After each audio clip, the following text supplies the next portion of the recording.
Oh no, technical difficulties. You know what? You're right. You're right. We are having technical difficulties because we need y'all. We need y'all to just settle in. We need y'all to settle in because an instant classic is coming your way. Elimination Chamber review coming up soon. Welcome in to the Instant Classic Wrestling Podcast, the only podcast that is always, I mean always, he means always, they mean always, you mean always, she means always, an instant classic. Danny Dunn! Hi, Jake. We will see you on the flippity dippity. Oh yeah. I was going to say, I really don't know if it comes back to the technical difficulty screen or not, because I don't remember. But what is going on? Good people, DJ here, Casey over there.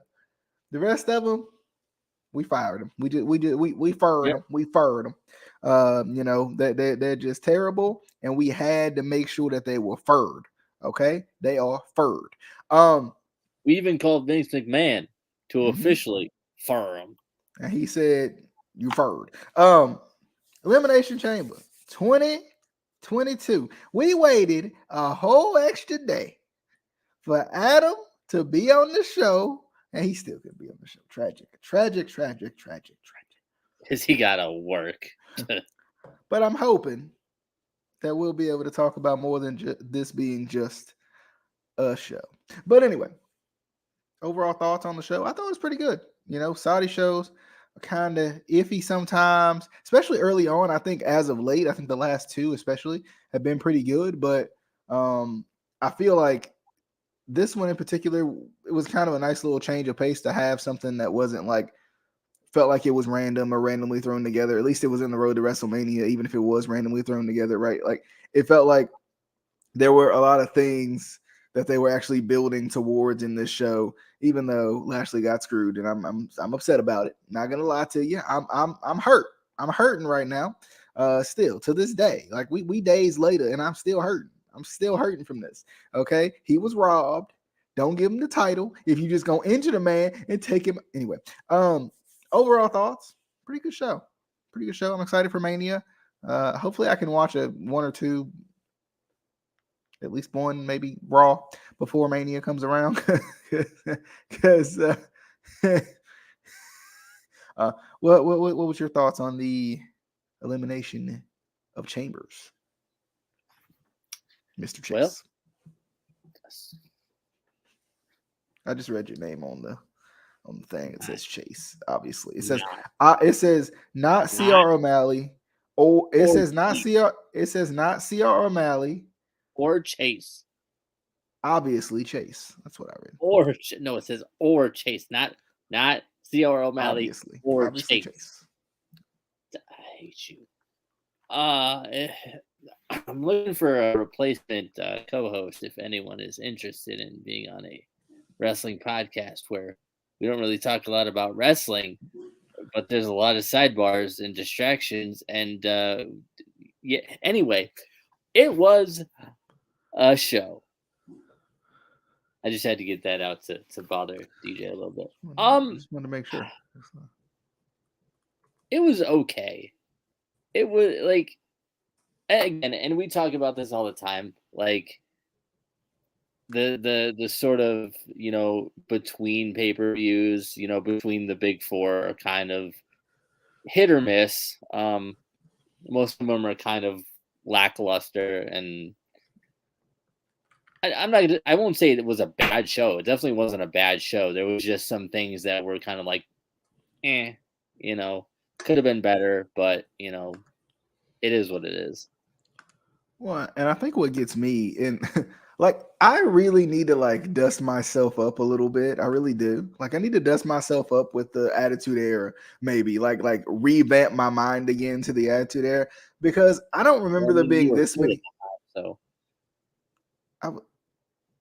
you're right. But anyway, I just need to dust myself up, you know, on the Attitude Era and the Ruthless Aggression Era, because at least I can say I really did live through the Ruthless Aggression Era, right? And the the Ruthless Aggression Era was after that. Like, I need to like brush myself up a little bit, because I'm sitting here thinking about these pay-per-views, and I'm like, was there ever a match that was like Madcap Moss versus Drew McIntyre where you were just like, don't really care about that? Like, did the Attitude Era have that, or like maybe do I just forget that they did because you kind of were at least interested in everybody that was on the card as opposed to not, right? Like, I don't know, but that's just me. The man almost died. I mean, he did. Rip to him. rip to him. He is dead. Like, he literally just no more rascals. No more rascals. He not dead. He got up though. He walked. He kind of walked away. He just stepped up. They always say walk it off, right? They always say walk it off, right? Yeah, I mean, yeah, there's just something about it where I'm just like, did the Attitude Era, the pay-per-views that we like remember, or even like there's literally pay-per-views from like the Attitude Era and the Ruthless Aggression Era that we don't remember, but like were there as many like filler matches or matches that just didn't seem like they belonged as there is in 2022? Or I mean, I'm sure there were. I know there's always filler matches, but it's like you go back and watch any of like the non Big Four pay-per-views during the Attitude Era, there's always, and even on some of like the Big Fours, there's always like random matches that you're like, why is this here? And you have to like, kind of think back, like, was this a big storyline? Was this just thrown in here? Why? Like, yeah. I don't know. It's why just is weird. Tie on this show? What is this? It just sometimes it's just weird because it's like there'll be such a good card and then just out of the blue, just a ridiculous match. Like I get there's cool off matches and all that, right? I get the order of the operations, but at the same time, I'm sitting here like, I mean, come on. But anyway, into the show.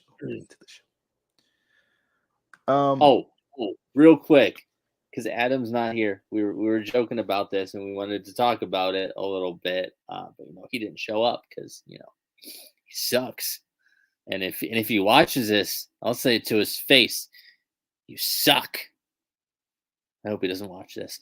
But we were talking about the WWE piping in chants. And listen, I'm fine with it. I get why they do it. I completely understand. You want it to sound like there's way more people than there are. You want it to seem like it's a packed, stadium or arena, and you want it to sound like all the fans are chanting it in on the show and blah blah blah. If you're in another country where they clearly are going to have some sort of accent, don't do the usual "this is awesome" chant that you always pipe in, because it's obviously piped in. I feel that bothered me the most. I was like, this is not what this crowd would sound like. yeah, I've definitely felt that. I mean, not to say I'm not, like, I mean, they do it at good times sometimes, I feel like, but like, this particular show is not like either you need to record it like over there and then play it, or just make it make sense. This is and they did it multiple times too. It wasn't like a one-time thing. Like they did it at least 3 or 4 times during the show. I was like, can you stop? Didn't they pipe in the Goldberg chant too? I think so. which I feel like that's like one of the best parts of his entrance is like being able to chant Goldberg before he comes out. So why they rush it, I'll never understand. They just like hit his music now, and I'm like, I feel like like even people who hate Goldberg at least enjoy saying Goldberg, like Goldberg. like I would rather say Gilbert. No, okay. Can't blame you. Goldberg. Speaking of Goldberg versus Roman Reigns for the Universal Championship. Of course, Paul Heyman by Roman Reigns' side. I like this one. I thought it was good. It's interesting to me because Goldberg gets a whole lot of flack for a lot of things. But I mean, he is a pretty decent draw, especially in Saudi Arabia. Apparently, they love him. I mean, are in love with the man. But also, I think at the same time, like, I feel like, yes, he ruined Kevin Owens' reign. Yes, he shouldn't have ended the Fiend's reign.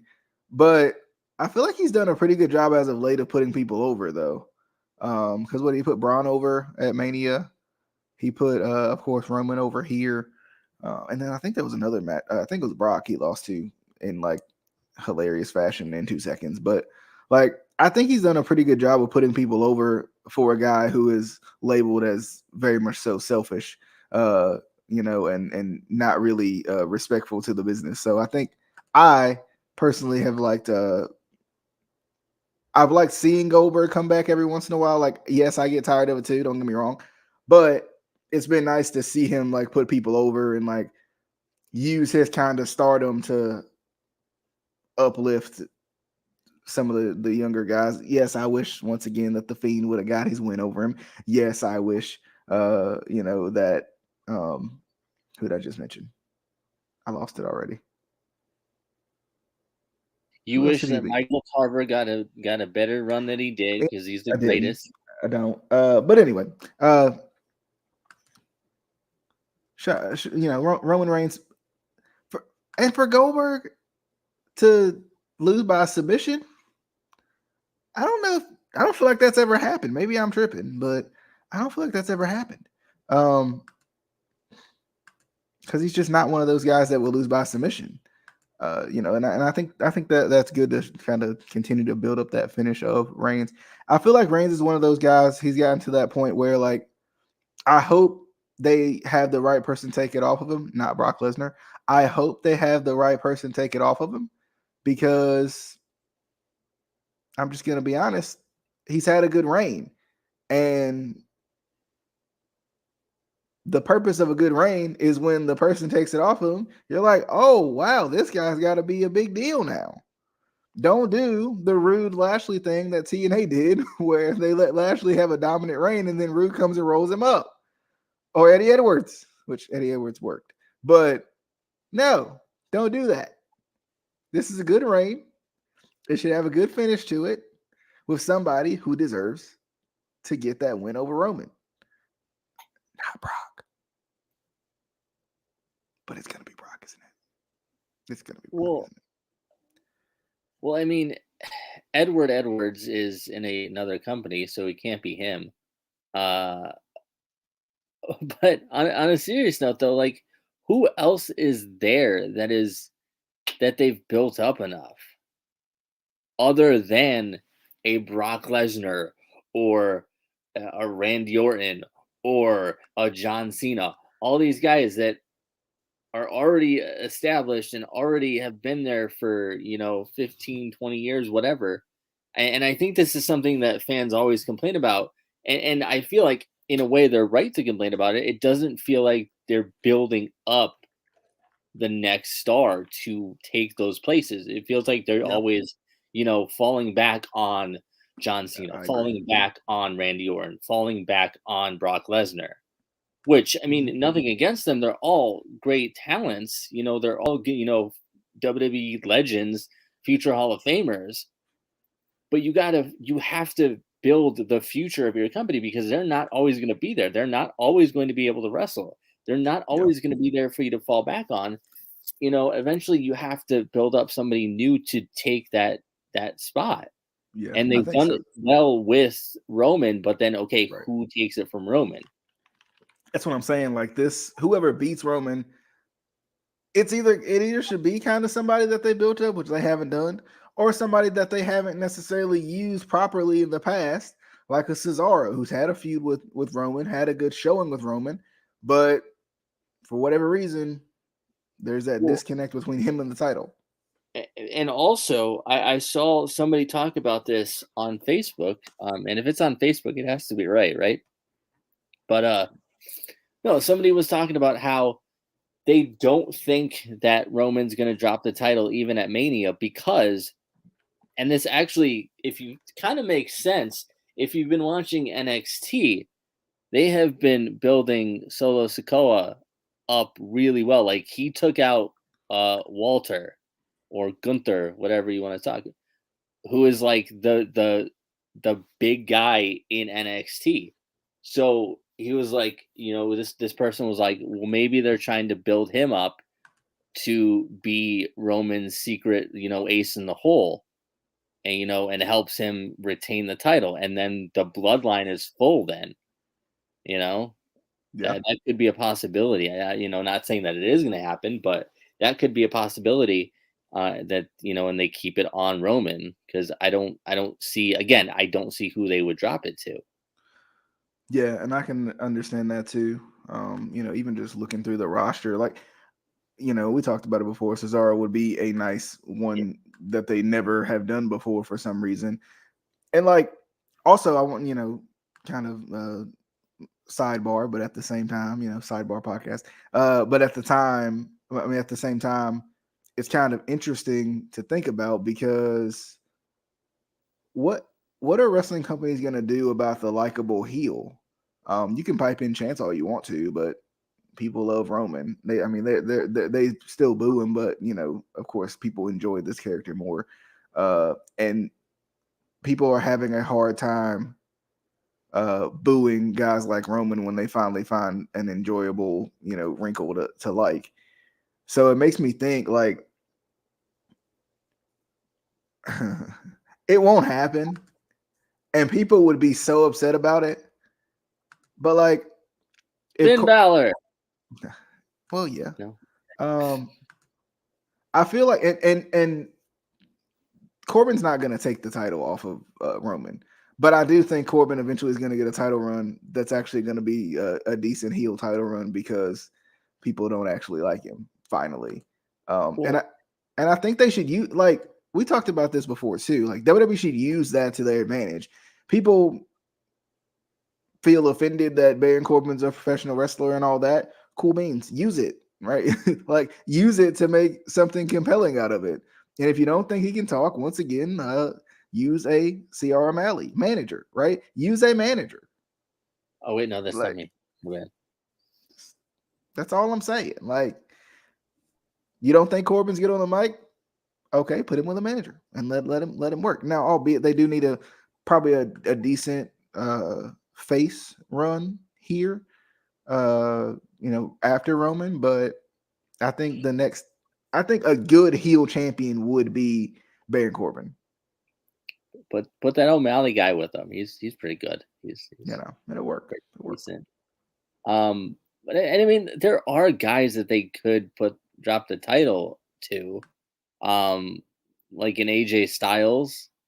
I heard recently that I guess he just re-signed a multi-year contract worth like $3 million a year. So he's not going anywhere anytime soon. So obviously they have some sort of plans for him. Maybe that's what it is. Maybe he'll be champion again. I don't know.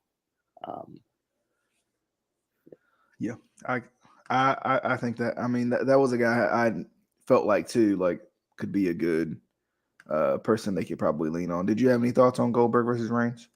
What about Byron Saxton? I think that guy had a hell of a finisher back in his wrestling days. I still don't understand that move. No, that's it. Moving on. Okay. Moving on to Bianca Bel Air, the Elimination Chamber match for the Raw Women's Championship. Wow, no more spoilers, you jerk. The Elimination Chamber match for a shot at the Raw Women's Champion, who at the time was Becky Lynch, who had to face Lita later on in the show. Alexa. Match? Wow. I mean, I would hope people have already watched the show by the time they watch a review, but to teach their own. So Bianca Bel Air versus Alexa Bliss, the returning Alexa Bliss, returning to her original character, or something like it. Doudrop, Liv Morgan, Nikki Ash, and Rhea Ripley. This was good. Very enjoyable match. They always throw me off with the Saudi outfits, and I don't realize it until after like the second or third women's match. And then I'm like, oh yeah, they're in Saudi. Like every time people come out in Saudi, like women come out in Saudi, I'm like, oh, it's a pretty cool, it's a good change of pay. Oh yeah, they're in Saudi. That's what it is. But it's kind of interesting to me. Like, still don't understand it. Saudi people, don't get it, don't understand it. Right? Summertime. We apologize for anyone from Saudi Arabia that DJ just offended. Summertime comes, Casey be looking, Justin be looking. I know it. They the two single people, okay? They be looking. So I'm just letting y'all know. Anyway, but I like the little change of pace with the women's attires though. I think it's kind of fun because like sometimes it feels like attires don't change enough. Sometimes they kind of get into the groove of the same thing and like to have to completely change your entire wardrobe. I'm sure they hate it, but it's kind of fun too. But I thought this was good. Very a good Elimination Chamber match. I wish they could like not have the padding on the outside and like fake the padding on the outside, like pad it some way, but don't have a big thick pad on. We've talked about this before. Like, just not, 18 tons of steel with a pad over top of it. Oh, sorry. They don't tell us that though. And the bulletproof glass. That is real bulletproof glass. Damn it, it is real. Can't stop a bullet. Can stop a bullet, but not Brock's foot. Anyway, exactly. Or like a person coming through it. Like, I mean, obviously heavier than Brock's foot. These are WWE superstars. They're strong. They're stronger than bullets. I was surprised though, because I was just thinking that Liv Morgan was gonna win. I don't know what's up with Nikki ASH and Rhea Ripley. That'd probably be something that I'll figure out later. Doudrop was in this. Doudrop was in this match. As much as I love her, they've done nothing with her. I have no reason to care at this moment. Alexa's back, but weird. Don't know how to feel about it. I thought Liv was gonna win. I thought it was gonna be between Liv and Bianca, because Bianca can kind of get her revenge, at Mania, hopefully, and then Liv has kind of been on the horizon a little bit. So Bianca won. I'm cool with it. I like it. It'll be a good match at Mania. Especially and I was definitely excited for the Raw Women's title match. I thought that was on this show, but for some reason, like my brain was blanking, and I was like, oh, I guess because they're having the chamber, Becky got the night off or something. I was like, okay, but I was kind of surprised they didn't do that one at Mania. The Lita Becky Lynch kind of dream match type thing. I was a little surprised, but still, later on was a good match. What was your thoughts on the women's chamber? First, I'm telling Jasmine you be looking. I'm gonna tell her. I'm gonna tell her you be looking. What Nikki Bella say? Just saying. I'm gonna tell her you be looking. I think you looking and in your head you touching. Yeah. That's not how that works. Like you literally can't. You can't. Shut up. Anyway, yeah, I don't know. I did not like this match. It was just like, I think the fact that it was in Saudi Arabia kind of threw it off for me. Just because, like, I don't know about you, but to me, they just didn't look comfortable. I don't know why. Who is this? Who coming in here? Who did in here? Who did that? It is I, Drop Do. Drop Do. What up, Drop Do? Yeah, they looked like they felt really uncomfortable. in like the bodysuits. Because maybe they were. They probably were. And it was distracting. And I'm like, I'm ready for my faraway shot, Mr. Belvedere. yeah, I don't know. It was an okay match. I felt like it was really predictable though. So, yeah. Adam, you want to talk about the women's chamber match? Once again, like I normally try to start out, there was great effort on everyone's part. Casey kind of took the words out of my mouth there, but that was very, very predictable. Although I will say, babyface Alexa Bliss in this gimmick, sign me up. That crowd was hot for her. I mean, I don't know what it is. So is Casey. That's right. As Casey will identify, I don't know if he already brought it up. Every time somebody got the upper hand, I was like, I swear, if Alexa Bliss does not win this match, we riot. And he tells me, well, you're going to get ready to riot. And then Liv Morgan got the upper hand. I'm like, if Liv Morgan does not win, and so on and so on. But here's the thing. You mentioned the outfits. Everybody looked out of place with the outfits. Yet Rhea Ripley, it kind of fit because she kind of looked like Michelle Pfeiffer in Batman Returns. So, I'm like, all right, cool. Overall, like it was fine. I will say it was the least devastating chamber match I've ever seen. I mean, I still liken back to when Shayna Baszler was whipping everybody from pillar to post in there like they were the old little wrestling buddies, just picking up in a powerbomb position and just flinging them into the into the chamber walls or whatever. But it was fine. I once it kind of dwindled down a little bit, I'm like, okay, you could tell that it was going to be Bianca, and I'm not mad at it. Bianca is super over with the audience. She's good. Although I don't want it to be a thing where you have a little bit of fatigue of her because they are pushing her so hard. But no, it was not a bad match. Casey, I do think you're right. I think they felt a little uncomfortable because I think they had to be in the full the full body outfit. They didn't feel themselves.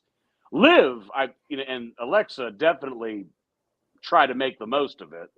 I don't know, but it was like not a bad match. Even just that, it's like wrestling. However long the match was, I didn't see the time. I usually look on Wikipedia to see the time. It did seem very short. Yeah, but like either way, just with how hot it gets during a match and how much you sweat, like normally with your normal gear on, but then when you add like long sleeves and long bodies, like, oh, that had to be really uncomfortable. But it's what you got to do when you go over to Saudi Arabia for blood money. I mean, what? No, it's blood money. It's definitely blood money. And I'm offensive. And I'm offensive. No, you're not offensive. No, here's one thing. Who's the guy that they've been promoting is Van Beer? Yeah, whatever the hell. Beer? Please tell me that eventually that this is just going to be the greatest swerve ever, and it's actually Glacier that's coming in. Yes. I mean, like look, Ray Lloyd. God love him. I think he'll be like because this is what I think. Blankety blank is coming soon. I'm like, oh yeah. Anyway, I just wanted to throw that out there. Also, we talked about the so natural "This is awesome" chants that they definitely didn't pipe in. I don't know what you're talking about. Like to me, there was not telegraphed or obvious at all. I know, that's what I'm saying. Like, people were saying it on the internet, and I was like, "What are you talking about, sir? You are insinuating that it was piped in. I mean, come on." I'm sorry, technical difficulties. Nah, I don't like it. Every time someone goes to the bathroom, I thought we sorry, were watching the exploding barbed wire match again.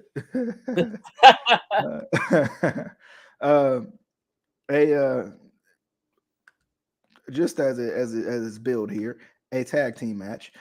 Charlotte and Sonya Deville. Oh, wait, we gotta versus... see what you thought of the Goldberg match. Oh yeah, what'd you think of Goldberg and Romano? It was fine. It went about as expected, but I will say this: they need to be careful a little bit with Roman using the guillotine on everybody, because like to me that finish was very flat. Because I mean, if anything, like if Goldberg's going to get beat, let him just get pinned. Don't let him pass out. But I mean, other than that, it was you got what you want. I did like the fact that Goldberg didn't actually land the jackhammer. Roman evaded it each time, so I'm like, okay, that's logical. But it was couple of strikes, couple of spears, bing bang boom, and Roman goes over. Like I was fine with that. Little surprised that it was the curtain jerker, but I mean, I guess based on what was happening later on the night, I guess you had to open it with this. But no, it was all right. I was sports entertained, if you will. I mean, I kind of like that Goldberg passed out. I mean, for a guy who doesn't lose by submission, like literally ever, you would, Mark. Well, and I get that. Like it's like oh, he didn't tap, he didn't give up or anything like that. But I mean, I hate that spot, Adam. I really do. Like that's not my favorite spot in the world. Because they overuse it so much because they don't want anybody to tap ever in life. But the fact that he lost by submission, I thought was kind of cool for a guy who for one point couldn't be beaten, but also at the same time, who never loses by submission. Fair enough. And I don't love the way that by submission is handled nowadays anyway, because they have that whole stupid thing where they don't lift your arm 3 times. I don't know. I think Casey can't agree with me. I kind of like the 3. Like it just gives it a little bit more like drama, for lack of a better term. Yeah, flair, right? Like, and that was kind of my issue. Like I'm like, so he's just done. Like he doesn't get the chance to like realize, okay, I'm passing out. What's going? Like, give me like, where is that now? Like, and I think like even like the little pass out spot, just has been overbooked because they try to protect everybody by not letting them tap, and I don't like it. Yeah, well, not only that, I've said it before, it's telegraphed it. Because again, with the and I'm sorry if it's considered an old trope, but guess what? That old trope worked for 40, 50, 60 fucking years. Like it was acceptable. And I understand that they're trying to have that crossover audience, but that crossover audience knows that this is bullshit. So you either just have the person just suck it up, tap the mat, or do the 3-hand thing, whatever. Again, it adds drama to the mix. So now I'm glad you mentioned that. I mean, I've hated it since they started. So stupid. Agreed. The tag team match. Sonya Deville and Charlotte Flair versus Ronda Rousey and Naomi.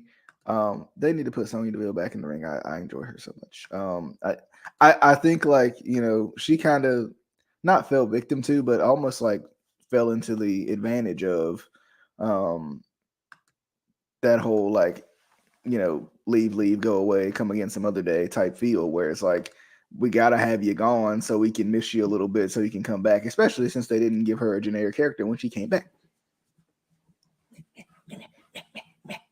That she would never. I'm trembling in my boots. I'm trembling in my boots with that, sir. She will never be forgiven for that. Okay, she will never be forgiven, and it wasn't probably wasn't her fault. What was her catchphrase?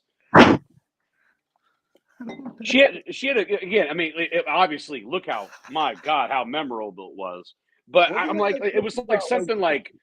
Put your hair up in something, or some stupid like that, whatever. Though, and you're like, are we 6? What the hell? Some of us.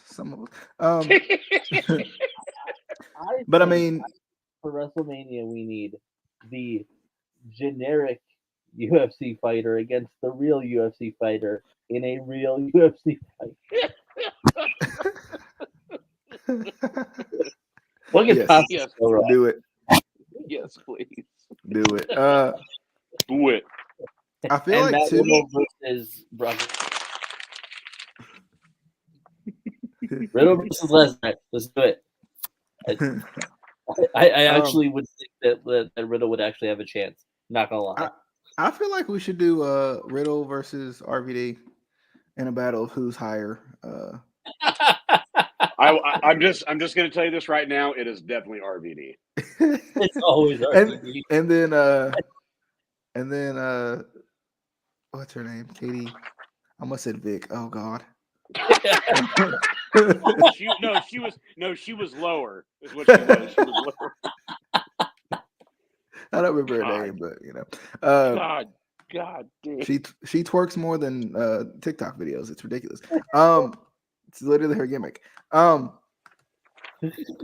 yeah, I mean, I thought this was interesting in Ronda having the one arm tied behind her back. Turns out Sonya's not really as hurt as she looks. I love Naomi's entrance and all that. Like this slow build with Sonya coming back is like, are they gonna have Sonya as a authority figure feud with everybody, but not actually come back? Like I mean, I know she got in the ring, and I know she's been in the ring a couple times, but it's just like, why are you letting her feud with everybody just to feud with everybody? Like, bring her back already, dang it. But I mean, it was good. Rousey and Naomi won, which I feel like they should have. Flair looks like twas the night before Christmas, and then I realized they were in Saudi. She like, and that, Adam, I don't know if you heard me when I said that.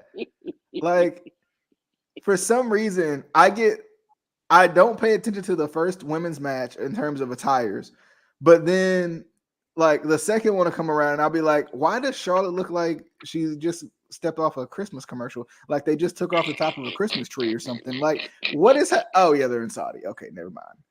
Like, I'm just like, what is going on? Oh, like, Christmas tree, someone unplug the Christmas tree. Casey, what was your thoughts on the tag team match? I'm gonna keep it like that because it's about all those. I had no idea what was going on because I haven't been watching, so I had no idea what the storyline was. All I know is, I'm sorry, I still. She's gotten better though. She's gotten better. I still can't fully take Ronda Rousey as a professional wrestler seriously.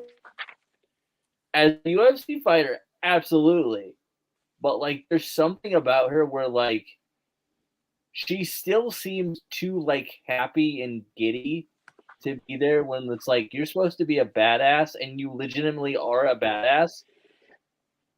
Can you show it a little more, please? Sidebar to that, Vince has told her to smile more. You don't look intimidating enough. Smile more. But seriously, like it doesn't, like, trust me, like that is the most. It worked at first when she first showed up a few years ago. That's fine. Like, she's getting integrated. She's like, it's like wow, I'm really here. But then after a while, then she had the game face on. Even when she came back from the Rumble, she had the game face. I'm like, yes, that's what I want. Don't do this. Oh wow, gee, like you are a UFC former UFC heavyweight champion. Please, would you take the fandom, take the handcuffs off of her? Don't let her be a fan that just happens to know some mixed martial arts, whatever, and just let her be a freaking badass. Agreed. What he said. I like it. And push Shayna Baszler also, please. I agree. Adam, Casey, any other thoughts on that tag team match before we move forward? I didn't give two shits and a shake about that freaking match. It was a match. And here's the thing: if you're gonna do the hand behind the back routine, make it a singles match. Don't put it in a tag match. It's ridiculous. Now, the other thing That's I will the other say, thing. I was like, this makes no sense. Why? Why is this in a tag team match? I don't understand that. It was like the Darby and Sting Hollywood type match that they had. I forget what the pay-per-view was. We're like, why is there a ring in a warehouse? Why? Well, it's like This is fun. it's like having like a 2-on-1 handicap match, and the one gets to have whatever weapon they want. What? I didn't know we were playing WCW NWO Revenge. You just made it even. Like, You just seriously. But no, and like I said, like I will say I did like Ronda in the gi. That I thought that kind of fit. But again, coming out all smiley and all that stuff, I'm like the kids from Karate Kid or Cobra Kai are tougher than her based on the image. They at least got a game face, for God's sakes. But Shayna Baszler, or I'm sorry, not Shayna, Sonya, I've had enough of her routinely in the ring. I would rather have her be used in this aspect where she's used sparingly because she can work, she can take bumps. I think she's more entertaining as an authority figure. Now, granted, I still have no idea what her beef with Naomi is. Every time I'm like, Casey, like, why do I got to do that to Naomi? Why? Yeah, what'd she do? What'd she do? Exactly, DJ. I'm like, what the hell? See, if she does that, you know, she seems legit. I do that, I look like I'm going to be committed. We'll just say you're dancing to the podcast theme. That's what it is. On the flip, you can't see me, but I'm doing the shadow boxing on the flip. Oh, yes. Speaking of a match, I didn't even know it was a Falls Count Anywhere match. That's how much I cared about this match. Madcap Moss with my boy Happy Corbin going up against Drew who shockingly is alive. Yeah, that's true. That's true. This match just felt sloppy to me. It's almost like I didn't pay attention to it, but noticed every little sloppy moment. Obviously everybody saw the Scorpion, everybody's seen that. But when Drew tried to throw him over the announce table, I don't know what happened. I don't know if he didn't jump or like Madcap is just a heavy boy, but like just didn't make it. Just like he had to stop, drop, and roll to just get over the table. Like no. This match was I mean, like I said, I didn't even remember it was Falls Count Anywhere till I just read it just now. I wasn't I wasn't overly excited about this match, and then they had this match and they didn't entice me to be even more excited. So there we go. Casey, what's your thoughts on the match? Match of the night. That's all, folks. Seriously though, I don't know what the hell was going on with that reverse Alabama slam. There were a bunch of people, especially on TikTok, who were like, "Oh, whose fault was it? Was it Madcap's fault? Was it Drew's fault?" I was like, "No, it's all Madcap. He tucked his head the one time you're not supposed to tuck your head." Like, yeah, well, and that was I didn't know. Did Madcap lose track on where he was in the air, or did Drew get a little too aggressive on the flip? My thing is like it to me, who cares? Like, I'm glad later came out that he was fine.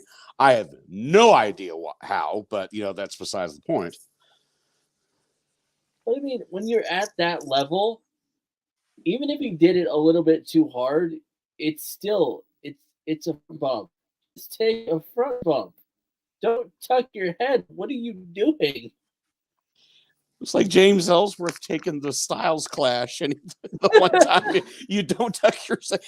Thank God for AJ Styles. That's all I will say. Or the greatest AEW match of all time. Was it Nakazawa and whoever that dude was? Oh my! Was that not embarrassing? Was that not embarrassing? I'm trying to figure out what the hell happened when the dude was on the rope and then jumped and whatever. he caught his legs and what are you doing? Anyway. Casey, I want to let you know that probably about a week or two ago in my memories, there was a how can I put this?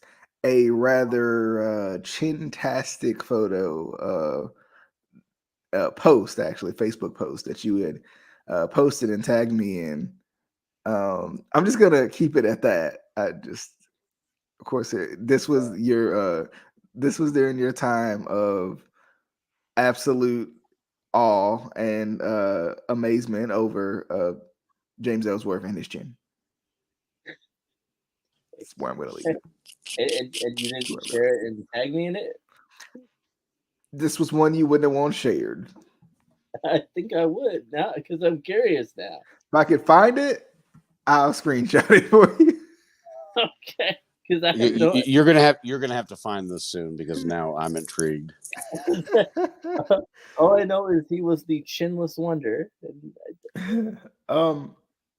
Duh. Oh, moving on. Lita versus Becky. Anybody want to take this one first? My opinion, match of the night. Night of the match. Facts. Casey? I don't think it was match of the night. And this is why he's always wrong. It was incredible. That crowd was hot for it. You actually kind of got everybody knew that Lita was not going to win, but to me there was actually some creative teases where you thought, man, are they actually going to just give her one small little run with the strap? This is actually pretty good. And is it just me, or does Becky Lynch seem thinner than usual? Are you saying he was fat?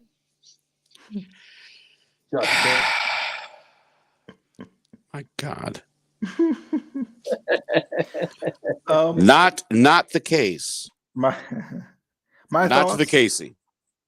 My thoughts. I excellent match. I was so freaking excited to see this match. I was so excited to see this match. I was hoping it was on Mania. Really was.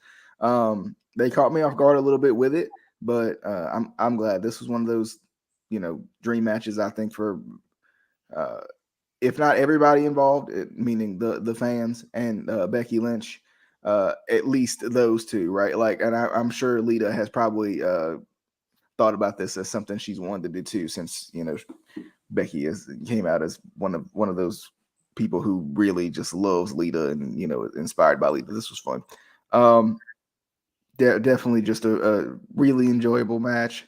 I hate that it couldn't be a Mania because it made me feel like they weren't going to give Lita the title, unfortunately, because I was like, at Mania, anything, it feels like anything can happen, sometimes, but the Usos versus the Viking Raiders. I literally saw the Viking Raiders coming out, right? I did.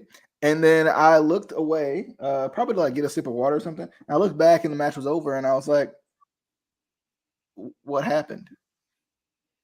Literally all I remember is their entrance. That's it. I don't remember anything from this match at all. It says it ended in no contest, so apparently there was no match. So that's probably why, literally no one remembers anything from it. Okay, moving on. Men's Elimination Chamber.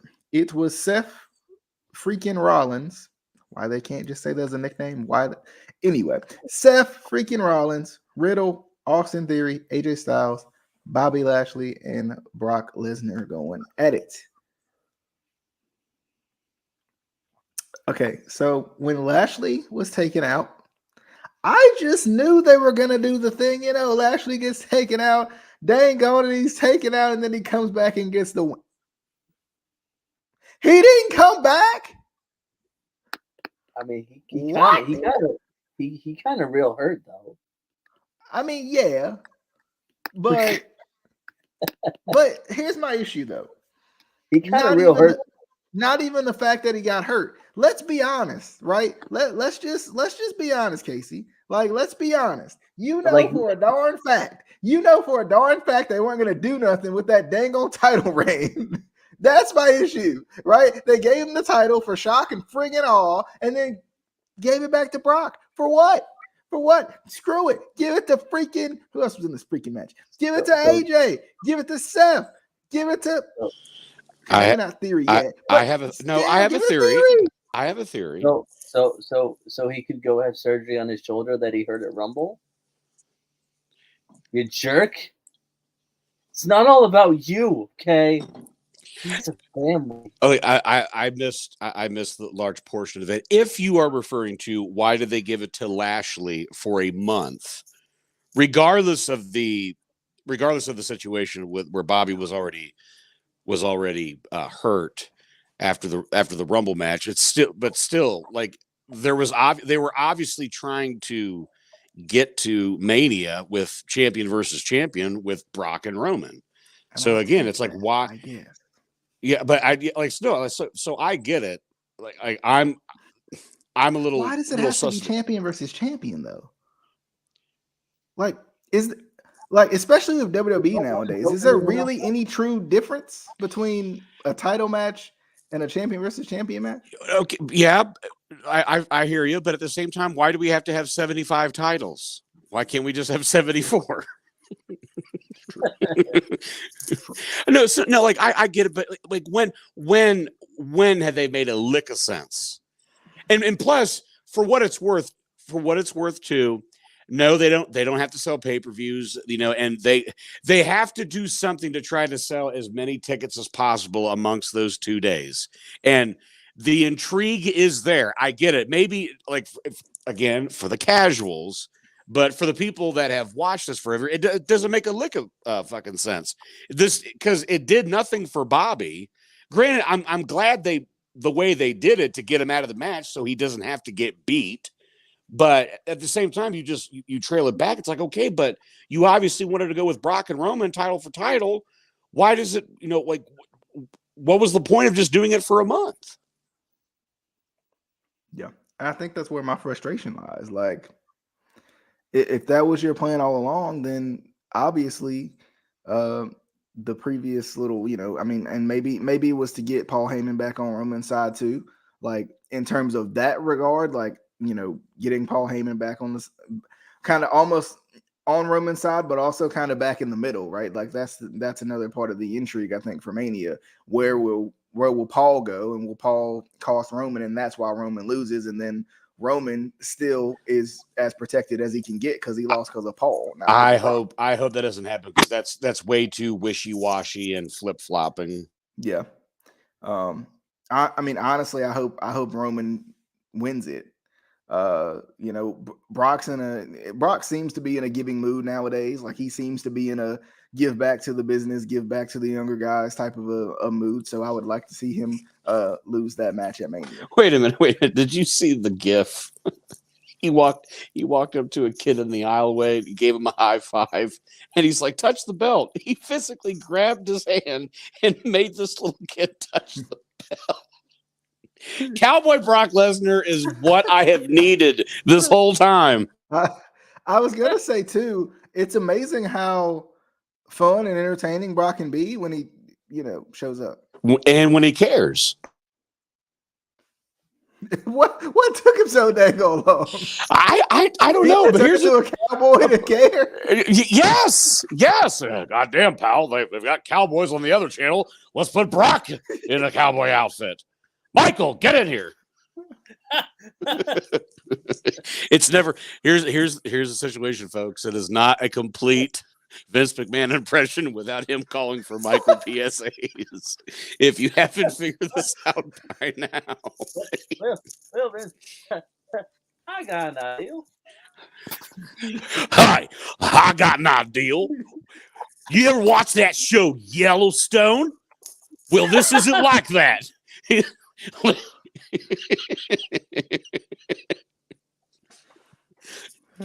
I can't believe you were once Doc Hendricks. That's probably exactly how the pitch went. Probably, yeah. I can see that. It still doesn't defeat it still doesn't defeat, just to go back to DJ's favorite wrestler, it does not ever defeat Michael Tarver asking a question and Vince goes, "Excellent question, Shelton." And he had no idea why everybody was laughing at him.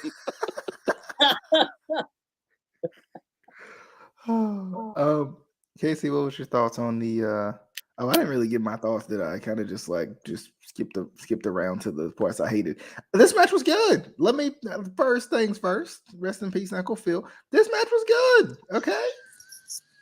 This match was good. What? Wait, where did Uncle Phil come? It's big. So you know how J. Cole starts what the heck is that freaking song? No role models with first things first. So every time I say first things first, rest in peace, Uncle Phil has to come because he says first things first, rest in peace, Uncle Phil. So it's like, well, anytime I hear first things first, the only thing I can hear after that is I'm the realist. And plus, when you said rest in peace, I thought you were going to go with rest in peace, Austin Theory. I think he is still falling off. Well, yeah, off of that. I mean, he is dead. He is dead. And then there's Theory. He's dead. But yeah, that was probably the coolest spot of the match. I felt like the F5 off the top of the thing and making Austin Theory just do that thing. I don't know. Austin Theory taking a selfie with Riddle in the pod, and he goes, "I'm gonna beat him," and Riddle's like, "Oh well." And it's also funny too, because like Riddle makes me uncomfortable because he wrestles without shoes. I'm like, the man's gonna break a toe. Don't do it. No, come on, Riddle. Man, Kevin Owens figured that out at the Rumble. He immediately stepped on his feet when he got in the ring. But yeah, I mean, this was cool because you kind of got some face-offs that you wouldn't normally get, or that we haven't gotten as much. Like, with AJ Styles and Riddle, that's a cool little face-off you never would expect to see. Seth and Riddle. Maybe it's just because Riddle's been tag team champion forever. But I mean, this was good. Really, really enjoyable. After Brock was pretty much done, and I think it got to the point where I think it was Lesnar and Theory, right? And I was just like, okay, well, Lesnar's winning because love Theory, but not yet. Wow. Well, but they at least made him. But they see something in him for him to, even though he got the nut shot in, but he had Brock. I was hoping he won off of it. Not even gonna lie. Yes, but he made him chase him around the ring. So I mean, it wasn't a complete decapitation, right from the word go, like he did everybody else. Again, Vince sees something in Theory, which I do think is enjoyable. He's a fantastic shape. He's a great worker. He is endlessly entertaining. I cannot say enough. Whatever, though, the selfie thing I thought was a little silly at first. Now it's growing on me, and I don't know why. I like it. I just hate that Tyler Breeze literally got it over and they ruined this is it. True. That still hurts me. Like, that was the greatest thing ever, and they took it to the main roster and crushed it in 2 seconds. Yeah, this is absolutely true. But like, if you go onto WWE's Instagram page, you will see all of the selfies, and you will understand why we do not deserve Austin Theory. They are hilarious. Yeah, it's a good match. I wasn't as heartbroken as DJ was when Lashley was taken out. I was brokenhearted because the man has to have surgery. You gotta have the surgery so he can wrestle again. Like, you care about Lashley. True, but he still can. Damn. No. Also, I love the fact that when Theory gets F5'd off the pod, I mean, he grabbed onto the wall. That kind of broke his fall. To the window. Him trying to get out of the pod, out of the chamber was amazing. Was that him or Riddle? That was him, right? That was the Yeah, only that was part him. that I didn't like because I was like, you had way too much time. You could have easily gotten out of there. Like, Yeah. that's one of the times where you sell too much, and it's like, I just don't like it. It's kind of like, you know, when guys are in ladder matches and, you know, you sell way too much and it's obvious. That's how I felt. You know, kind of like Shawn Michaels. This man. I had to do a little bit Damns the rules. because somebody thinks that I buried him and I He had to didn't. bury Shawn Michaels again. Because you did. I didn't bury Shawn Michaels. Adam, what's your thoughts? No, this was a very, very, very good, very, very good match. You know, but paced well. And one thing that I don't think that we've brought up too, Brock went into business for himself and got out of the pod early. So him smashing the plexiglass to get out of there was an absolute shoot, and it was the best part of the match. But and to me, this identified two things that like they always wanted to go with Brock and Roman at Mania, where it was champion versus champion, and that's what the other thing I came away from it was like they see something in theory, and I have a theory that Vince sees something in him. So no, yeah, this was good stuff, and like I don't know why I'm high on Riddle, no pun intended. No, like it's like I see a lot in Riddle. I mean, like I don't know if they need to have him, but at the same time, I know that's him. I know some people think it's a goofy thing, but I'm like, but that's him. I mean, when he turns it on, you know, makes his comeback, whatever. Though he's got great facials, he's legit. So like, maybe not this year or next year, but like within the next couple of years, whatever, though I can see him being a bigger player if pushed properly, of course. Come on, Randy. Casey, you had something to say, it looked like. It was probably another burial of Shawn Michaels, probably. That's what I'm expecting. No, I forgot what he was talking. I had a point and then I forgot what he was talking about before he was talking about Riddle. Michael Sean Hickenbottom. We were not talking about Michael Sean Hickenbottom. There was something right before Riddle, and I don't remember what it was because then you were talking about Riddle, and I got distracted. Very, very, very nice. Very, very forgetful. That's what we needed. We needed Dan House.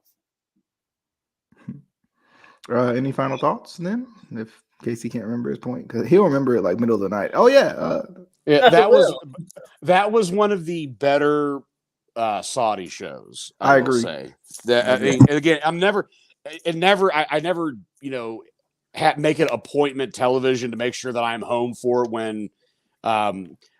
when it's whatever it comes. And it usually comes on a Thursday. So I think this actually helped a little bit that it was on a Saturday, which I'm actually kind of enjoying a little bit more that wrestling shows are on Saturdays. I don't know. That's just me.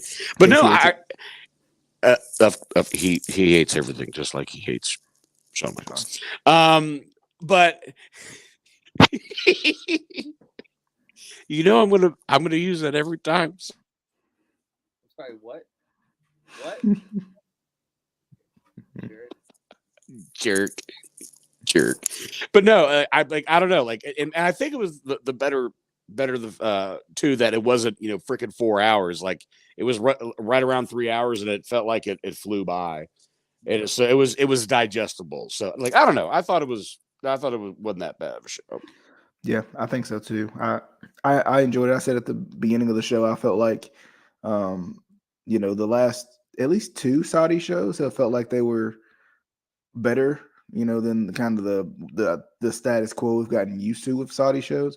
But I think at the same time, it's also been that the fact that this was Elimination Chamber, I think it made it feel a little bit more significant too. You know, because, you know, on the road to WrestleMania and all that. But as always, hope you guys enjoyed the review. Y'all go over to at the True JSB on Twitter and tell him he sucks because he didn't come. And we gave him a whole extra day. He can't say he's watching AEW. He can't say he was at the gym because we already discussed that on the Impact review. He goes January 1st, and that's it. So he can't say that. Can't say that. My resolution is I'm going to the gym for a day. I'm sticking to it this time. So he has no excuses, like absolutely zero. But we're gonna get that message here in a little bit saying like, oh, you guys did that tonight? Oh, that was tonight. He's gonna be like, I heard you guys were doing a watch along. Again, you say it 3 times, he's gonna appear. But anyway, as always, hope you guys enjoyed. Watch along. Hope you guys enjoyed the review. Be sure to be on the lookout for the next one. That will be. I was working on a schedule today. They don't know it, but I was working on a schedule, trying to figure out what we could do on a consistent basis. But we'll see you guys on the next one. This has been the Instant Classic Wrestling Podcast, the only podcast that is always. And I mean always. Adam means always. Casey means always. Justin, even when he ain't here, he means always. And instant.